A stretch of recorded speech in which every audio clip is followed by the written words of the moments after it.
Avant, l'Afrique ressemblait à ça. Après les conférences de Berlin de 1885, elle ressemble à ça. Dans cette vidéo, je t'ai parlé des causes et des conséquences des conférences de Berlin. Mais avant cela, c'est la première fois que tu découvres ma chaîne, que tu tombes sur cette vidéo. Moi, je suis Clay Dearborn, un explorateur de l'histoire du peuple noir.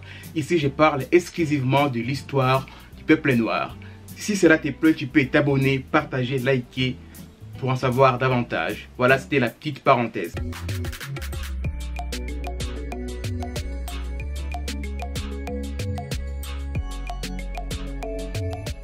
Pendant de longues années, l'intérieur du continent africain, souvent difficile d'accès, n'a pas intéressé les puissances européennes, qui se contentaient d'y établir des escales ou des comptoirs de commerce.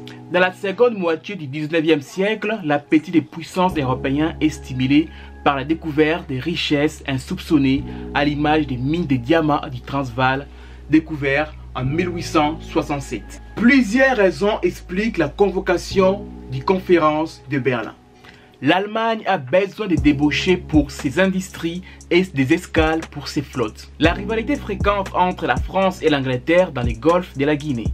Des conflits récurrents à propos de la navigation et du commerce sur les Congo et les Niger. La goutte d'eau qui va faire déborder les vases est la rivalité dans les Congo belges, aujourd'hui Kinshasa. En 1884, Savorgnan de Brazza, qui est un explorateur, signe un accord avec le roi Makoko au nom de la France. Stanley, envoyé par les rois belges, arrive aussi dans la région et s'empare du territoire au nom de la Belgique.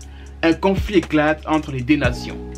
C'est donc pour résoudre les problèmes des rivalités que vont être convoquées les 14 nations qui vont prendre des mesures qui sera contenu dans l'acte final de Berlin.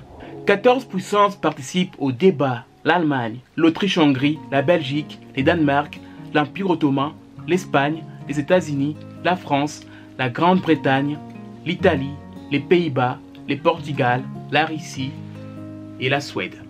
Le peuple, le chef et les rois africains sont tenus à l'écart de tout débat.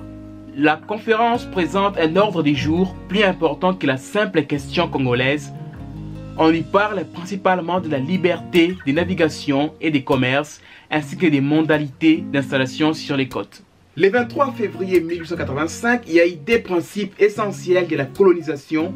La première, il proclame la liberté de navigation sur les Niger et les Congo et la liberté de commerce dans les bassins du Congo. La deuxième est plus importante et plus vaste, elle développe la théorie d'influence. Chacune des puissances peut revendiquer l'annexion des territoires occupés en reculant indéfiniment ses frontières jusqu'à ce qu'elle rencontre une zone d'influence européenne voisine. Les frontières des nouveaux États sont fixées. On a donc le roi Léopold II de Belgique reçoit à titre personnel 2,5 millions de kilomètres carrés qui est le Congo-Kinshasa. Au nord-ouest de l'État, 500 000 km² revient à la France qui est le Congo-Brazzaville. La France se voit aussi attribuer la partie intérieure du Niger dont le Royaume-Uni contrôle les deltas.